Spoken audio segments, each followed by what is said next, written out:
দিয়ে দিলাম ঘুমের ওষুধ। বেগুন ধরলেই ঘুম আসবে। এখন শুধু চোর আসার অপেক্ষা। খেলা হবে। ভাবি, তুমি কি খবর শুনেছো? এটা একটা বিপর্যয়। কদ্দুস দাদু বেগুন ক্ষেত পাহারা দেওয়ার জন্য হালকে ভাড়া করেছে। কি বলিস?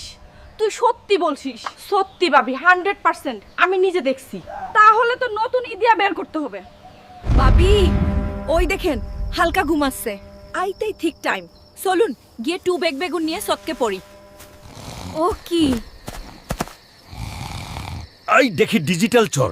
ভাবি, ভাবি ভাবি ভাবছে আমি ঘুমিয়ে আছি, কিন্তু ভাবি তো জানেন আমি যাতে মাতাল তালে ঠিক।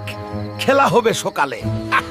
দেখছো গ্রামবাসী, আই দুই ভাবি মিলে আমার বেনুন ক্ষেতের 12টা বাজাইয়া দিছে, কিন্তু আজকে হালকা আমকে বাঁচিয়ে দিল।